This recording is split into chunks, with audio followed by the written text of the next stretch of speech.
السلام علیکم۔ عظما بخاری اور ارشاد بھٹی کے درمیان تلخ جملوں کا تبادلہ آج لائیو شو میں وہ ہوا جو آپ نے پہلے کبھی بھی نہیں دیکھا ہوگا۔ عمران خان نے نوجوانوں کو گمراہ کر کے 9 مئی کرایا۔ وہ پاگل ہے، تم اس کے فالوور ہو۔ میر بھٹی خان کا ٹونٹ تھا ہی، پر تم نے حدیں پار کر دی، بس یہ کہنا تھا۔ اس کے بعد وہ ہوا جو کسی کے وہم و گمان میں بھی نہیں تھا۔ اس سے پہلے بھٹی کو ایسے کبھی بھی نہیں دیکھا۔ بھٹی اور حامد میر نے مل کر تباہ کن چترول کر دی۔ آئیے ناظرین، یہ سنسنیخیز ویڈیو شروع کرنے سے پہلے آپ سے گزارش ہے، اگر ہمارے چینل بنے ہیں تو ہمارے چینل کو لازمی سبسکرائب کر لیں اور بیل آئیکن کو بھی پریس کر دیں تاکہ ہر آنے والی ویڈیو آپ تک پہنچ سکے۔ آپ کی محبت کا شکر گزار ہوں۔ چلیے ویڈیو شروع کرتے ہیں۔ یہ دونوں راہ کے ایجنٹ تھے اوصاف شریف۔ یہ عظما بخاری کہہ رہی تھی جب گورنر تاثیر ہوتا تھا اس وقت ان کے ساتھ تھی۔ آج راہ کے ایجنٹ محب وطن ہو گئے۔ لعنت ہے ایسے لوگوں پہ جنہوں نے سیاست کو تباہ کر دی، جمہوریت کو تباہ کر دیا۔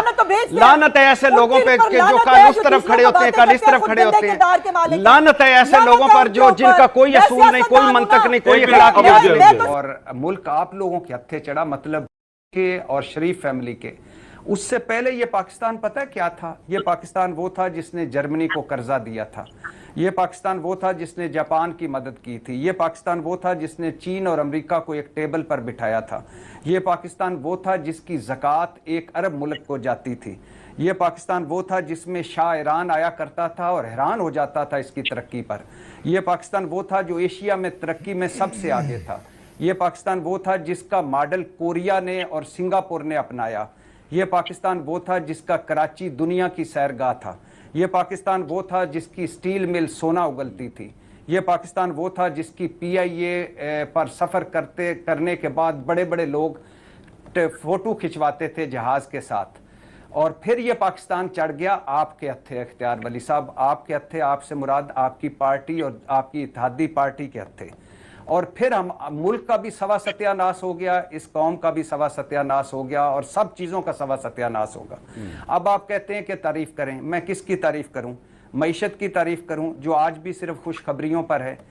میں اچھے اسپتال کی تعریف کروں؟ یقین کریں میں منہ پر کپڑا چڑھا کر کسی اسپتال جاؤں سرکاری تو ڈاکٹر ملے گا تو دوائی نہیں، دوائی ملے گی تو ڈاکٹر نہیں، اگر دونوں مل جائیں گے تو بیڈ نہیں۔ ڈنگر اسپتال بنا دیے ہمارے سرکاری اسپتال۔ اچھے اسکول کی میری اپنی اولاد کیا آپ کی اولاد، آپ کے لیڈروں کی اولاد کیا ان اسکولوں میں پڑھی ہے، ان اسپتالوں میں لیٹی ہے؟ آپ کی تو خوراکیں، پوشاکیں، اولادیں، جائیدادیں سب کچھ باہر ہیں۔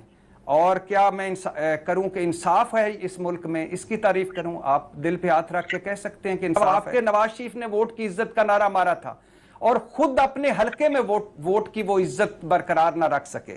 سویلین بالادستی کی میں تعریف کر سکتا ہوں، آزاد عدلیہ کی میں تعریف کر سکتا ہوں، آزاد صحافت کی میں تعریف کر سکتا ہوں، بنیادی انسانی حقوق کی میں تعریف کر سکتا ہوں۔ آج آپ کے خواجہ آصف صاحب کیا کہہ رہے ہیں؟ ذرا آخری چند جملے۔ وہ کہہ رہے ہیں کرپشن ہو رہی ہے، وہ کہہ رہی ہیں لٹ مار ہو رہی ہے۔ کس حکومت میں ہو رہی ہے؟ آپ کی حکومت میں۔ آپ کے اورنگزیب صاحب کیا کہہ رہے ہیں؟ کہتے ہیں 7 ارب ڈالر ہمیں اس لیے نہیں ملے 2022 کے سیلاب کے بعد کہ ہم نے منصوبے بنا کر نہیں دیے۔ UNDP کی رپورٹ ہے کہ 17 ارب ڈالر آپ نے طبقہ اشرافیہ کو مراد دی ہوئی ہیں۔ ورلڈ بینک کہہ رہا ہے کہ 45% لوگ غربت کی لکیر کے نیچے ہیں اور 1 کروڑ آپ کو کریڈٹ جاتا ہے۔ آپ کے گندم سکینڈل کی تعریف کروں، آپ کے چینی سکینڈل کی تعریف کروں، آپ کے نجی بجلی گھر ڈاکوں کی تعریف کروں، آپ کے شوگر مافیا کی تعریف کروں، کس چیز کی تعریف کروں؟ اور اگر کوئی چیز ہے تو میری طرف سے اس کے لیے ایڈوانس آپ کو تعریف مبارک ہو۔ کتنی تعریفیں لینی ہیں؟ پنجاب آج آپ دیکھ لیں، آپ علی امین گنڈا پور یا خیبر پختونخوا یا عمران خان یا سارے بہت برے ہوں گے، بڑے نالائق ہوں گے اور ان کا وہ اپنا بھگت رہے ہیں۔ نہیں، میرے 2 جملے لے لیجئے گا۔ اس ملک میں سرے محل خرید کر بیچ دیے گئے، میں کیا اس کی تعریف کروں؟ ایون فیلڈ کی منی ٹریل نہیں ملی، کیا میں اس کی تعریف کروں؟ العزیزیہ کی، حدیبیہ کی، کس کی تعریف کروں؟ مجھے بتا دیں، میں کیوں نہیں آج خوشحال؟ مجھے اپنی حفاظت کے لیے سیکیورٹی گارڈ رکھنے پڑتے ہیں، میرے بچے پرائیویٹ اسکولوں میں پڑھ رہے ہیں، مجھے کیا دیا ہے؟ میں 36 کی سیار ولی کی تعریف میں اگلے 3 پروگرام کر سکتا ہوں۔ اور دوسری بات ان کی مہربانی ہے، ان کی محبت ہے کہ وہ مجھے اتنا بڑا بنا دیتے ہیں کہ عمران خان حکومت بنانا، عمران خان حکومت چلانے میں میرا جتنا کردار رہا. شکریہ سر. میں بالکل اس سے نہیں مکروں گا، کم از کم کوئی بھرم جائے گا عوام میں کہ میں بھی کسی قابل ہوں. اور عمران خان صاحب کے دور میں ایک اختیار ولی صاحب، آپ کو صرف میں واقعہ سنا کے پھر میں آپ کی تعریف کرتا ہوں کہ ایک مرتبہ 2-2.5 سال گزر گئے تھے عمران خان صاحب کی حکومت کو. تو ایک مرتبہ ان کے ایک وزیر صاحب نے مجھے 66 پروگرام میرے بھجوائے، جس پر میں نے عمران خان صاحب کی بہت بدتعریفیاں اور تنقید کی ہوئی تھی. عثمان بزدار صاحب پر، فرا گجر پر، احسن جمیل گجر پر، اور محمود خان پر، اور اعظم خان صاحب پر، اور ساری. اور نیچے لکھا ہوا تھا کہ آپ تو ہمارے بھائی تھے. تو اور اس میں یہ بھی ایک جملہ جو عمران خان صاحب کو بہت برا لگا تھا. میں نے کہا کہ اب تو لوگ کہہ رہے ہیں کہ سر 92 کا ورلڈ کپ ہم آپ کو واپس کر دیتے ہیں، آپ جان چھوڑ دیں. تو جب حکمرانوں کے سامنے ان کی ان کو غلط فہمی ہوگی کہ ٹی وی پہ بیٹھنے والا ہی صرف معتبر ہوتا ہے. یہ جو ٹی وی پہ دکھ جاتا ہے وہ معتبر ہوتا ہے. وہ پیارے بھائی وہ ووٹ لے کے آتے ہیں. وہاں جو ایمن نے بیٹھا ہے نا، وہ کم از کم 1.5 لاکھ سے زیادہ ووٹ لے کے آیا ہے. اس کو اس کے علاقے کے جو ہے لوگ الیکٹ کر کے بھیجتے ہیں. ٹی وی پہ مجھ جیسے آپ جیسے آ کے بیٹھ جائیں، 100 دفعہ بیٹھے رہیں، کیا فرق پڑتا ہے؟ ان کی کیا حیثیت ہے؟ سو یہ جو ہے نا، یہ پارلیمنٹیرینز کو اور پارلیمنٹ کو متون کرنا بند کر دیں. لیکن ابھی ایک طرف اطہر کاظمی صاحب ہمیں عدالتوں کا احترام سکھا رہے ہیں، دوسری طرف جو ہے وہ جس عدالت نے میاں صاحب کو ریلیف دے دیا اس عدالت کے اوپر ان کو اعتراض ہے. یہ جو ڈبل سٹینڈرڈ ہے نا، یہ جو منافقت ہے، مجھے اسی کے اوپر اعتراض ہے. یہ اطہر من اللہ صاحب کل تک بہت اچھے تھے، آسمان پہ اپنے سر پہ اٹھائے ہوئے تھے. آج اگر انہوں نے عمرانی معاہدہ وہ آپ نے درست کہہ دیا، ان کو لگتا ہے ویسے عمرانی معاہدہ وہی ہے جو عمران نے کہہ دیا، بس وہی آئین پاکستان ہے، اس کو مان لیا جائے. ایسا نہیں ہوتا. دوسرا، آج پھر اس دن آپ کو پاناما میں پتہ نہیں تھا، منصور کا ہی پروگرام تھا کہ وہ کس کیس میں میاں صاحب نااہل ہوئے ہیں. آج آپ کو یہ نہیں پتا کہ پاسپورٹ کے لیے جب مریم صاحبہ کے بار بار بینچ ڈوٹ رہا تھا، انہوں نے اپلیکیشن واپس لے لی تھی اور وہ اسلام آباد ہائی کورٹ سے باعزت بری ہونے کے بعد ملک سے باہر گئی تھی. تو برائے مہربانی اپنی جو تصحیح ہے وہ فرما لیجیے کہ یہ ٹائم سے، ورنہ پھر مجھے بتانی پڑتی ہے. دوسری بات یہ ہے کہ ہمارے لیے تمام ججز جو ہیں وہ قابل احترام ہیں، ان کا احترام ہم پہ واجب ہے. ہم وہ نہیں ہیں کہ جب فیصلہ آیا تھا تو انہی ججز کرام جو بیٹھے نا، جن کے لیے آج ان کو بہت تکلیف ہو رہی ہے، ان کے جو ہے نا تصویروں پہ جوتے مارے گئے تھے. یہ پوری دنیا نے دیکھا ہوا ہے. ان کے خلاف کیا زبانی ٹرینڈ جو 3 دن جو ہے اس بینک کے خلاف جو ٹرینڈ چلے تھے، وہ پوری دنیا کا میں بات کر لوں. کون سی دنیا کو بتانا ہے جو پہلے ہی پاکستان کے عدلیہ کو کہاں رینک کرتی ہے؟ اس دنیا کو بتانا ہے. اس دنیا کو بتانا ہے جس کو یہ پتا نہیں کہ بلیک اسٹار ڈکشنری سے جو ہے ایک 3 ٹائم کے الیکٹڈ پرائم منسٹر کو نکال دیا گیا تھا. اس دنیا کو بتانا ہے جس کو یہ نہیں پتا کہ واٹس ایپ پہ JIT نہیں. میری بات سن لیجئے، آئین پاکستان پہ احسان کیا ہوگا کسی نے کیا ہوگا، تو میرے پہ کسی نے احسان نہیں کیا. دوسری بات یہ ہے کہ وہاں پر تب سب ججز جو ہے متفقہ فیصلہ دیا نا. یہاں پر جو ہے وہ اپنی مرضی کے 3 لوگوں سے آپ نے فیصلہ لینا. باقی ججز جو ہے آپ کو ججز نہیں لگتے.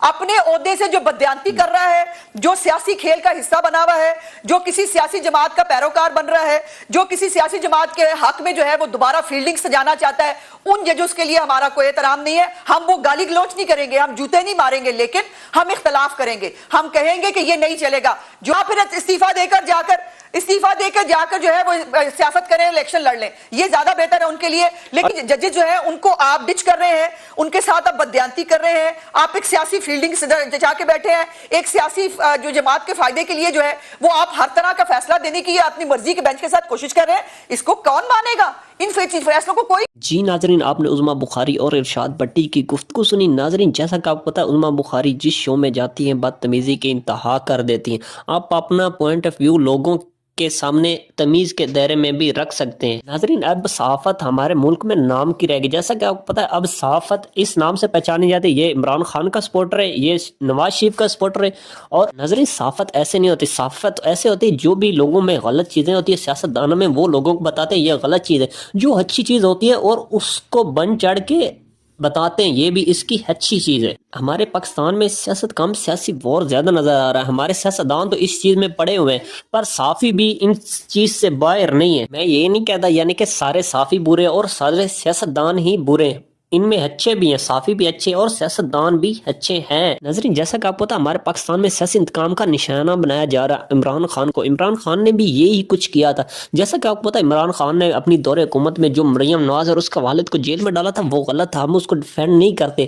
آج یہ عمران خان نے ان کے ساتھ یہ کیا تھا، آج یہ بھی عمران خان کے ساتھ وہی کر رہے ہیں جو عمران خان نے کیا تھا. ناظرین اس میں نقصان کس کا ہے؟ اس میں نقصان ہمارا ہے اور ہمارے پاکستان کا ہے. ان کو 5 سال ملتے ہیں، ان کو چاہیے عوام کی خدمت کرے، الٹا یہ آپس میں ایک دوسرے کو سیاسی انتقام کا نشانہ بنانے پر تل جاتے ہیں. جیسا کہ آپ کو پتا ہمارے پاکستان میں بے روزگاری اور مہنگائی عروج پہ، اور اس میں پاکستان کی غریب عوام مہنگائی کی چکی میں پس رہے ہیں اور ہمارے سیاستدانوں کو آپس کی لڑائیوں سے ہی فرصت نہیں مل رہی. ناظرین آپ بھی اپنی رائے کمنٹ میں ضرور دیا کریں، آپ کی رائے ہمارے لیے بہت معنے رکھتی ہے. اگر ویڈیو پسند ہے ویڈیو کو لائک کر دیں، چینل کو سبسکرائب لازمی کر لیں اور بیل آئکن کو بھی پریس کر دیں. ملتے ایک نیو ویڈیو میں، تب تک اپنے میزبان کو دیجیے اجازت. اللہ حافظ.